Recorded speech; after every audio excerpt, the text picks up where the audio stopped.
I'm Dr. Nandita. Come, let's find out what's the latest in the world of medicine. Intermittent fasting can reduce the risk of obesity, diabetes, and heart diseases. Investigators report that COVID-19 infection increases the risk of preeclampsia.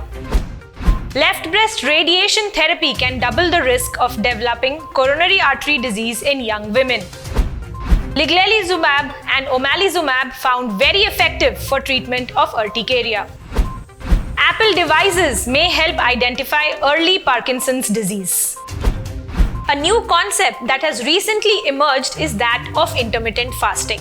I'm sure all of you must have heard about it either from your friends or colleagues, considering it is what every other person is trying to follow these days.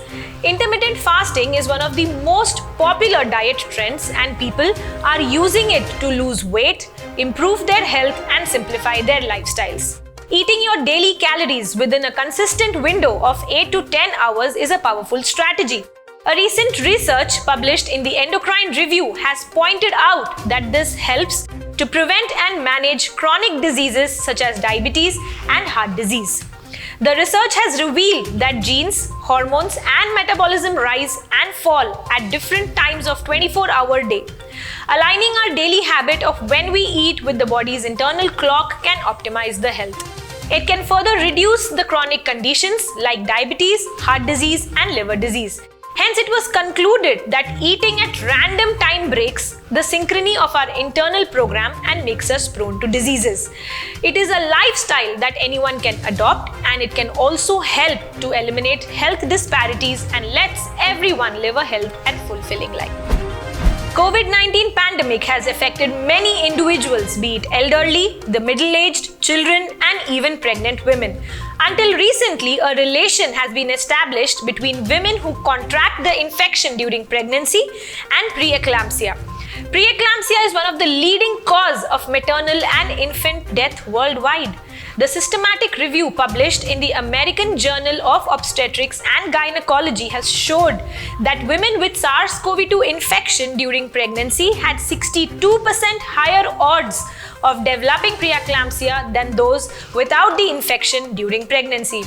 Preeclampsia is a sudden increase in blood pressure after the 20th week of pregnancy.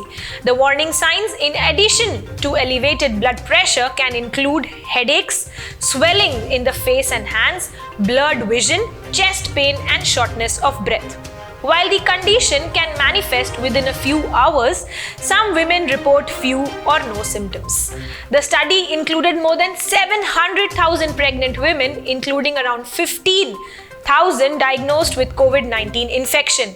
It was concluded that earlier the disease starts in pregnancy, the worse the outcome can be for the baby and the mother. Women with preeclampsia often do not feel the effects until the condition is severe and becomes life-threatening. Hence, healthcare professionals should be aware of the association and closely monitor pregnant women who are infected for early detection of preeclampsia.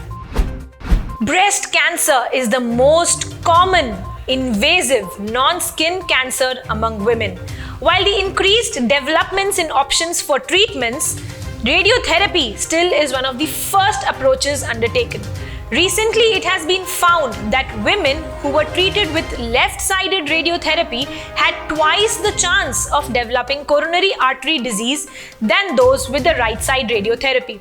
Although breast cancer treatment is invasive, the 10-year survival rate for women diagnosed before the age of 50 years is 93.4% among those with stage 1 and 76.1% among those with stage 2 disease. The study was based on 972 participants who had no previous history of disease before a stage 1 or an stage 2 invasive breast cancer diagnosis. The radiation dose was 55 gray.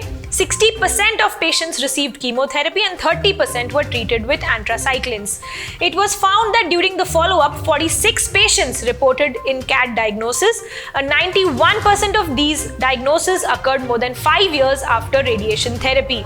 The authors confirmed that there is clearly a signal of higher probability of coronary artery disease risk amongst women who received radiation therapy, in particularly the left-sided radiation. We are all aware that chronic spontaneous urticaria is an autoimmune disorder. Therapy is often difficult, however, the initial approach requires high dose of non-sedating antihistamines. No study has been able to establish a definitive comparison of the benefits and harms of H1 antihistamine refractory chronic spontaneous urticarial condition, but a recent study has found out that there are two biological agents, ligelizumab and omalizumab, that can be recommended as effective treatments for the urticaria condition. It is included that a total of 23 randomized clinical trials with 2,480 participants that compared 18 different interventions or dosages, and placebos were also included. It was found that the most efficacious treatments for the condition were achieved with ligelizumab with large beneficial effect and omalizumab showing moderate beneficial effect. Hence, the authors concluded that the biological agents ligelizumab and omalizumab can be recommended as effective treatments for patients with urticaria who have had an inadequate response to H1 antihistamines. Possessing an Apple product is always a proud feeling. Now, previously, we found out that it helped in detecting diabetes by recognizing a gene for insulin production, but now it has been found out that it helps identify early Parkinson's disease. Apple Watches and iPhones can differentiate between individuals with early untreated Parkinson's disease and healthy control. A new research elaborates. The 12-month study included 132 individuals at 17 Parkinson's study group sites, 82 with the disease and 50 controls. Results from the study showed clear differences in a finger tapping task in the Parkinson's disease group versus the control group. The control group scored better on tests of hand fine motor control and on the mobile digit symbol modalities test. Finger tapping can be a measure of how well a patient's dopaminergic medications are working. So the device can be remotely used to assess the treatment efficacy and decide when it is time to make adjustments. So a mere tapping exercise can help detect Parkinson's disease. That's all for now. We'll see you tomorrow. Never miss a medical update from Medical Dialogues. Like, subscribe, and press the bell icon.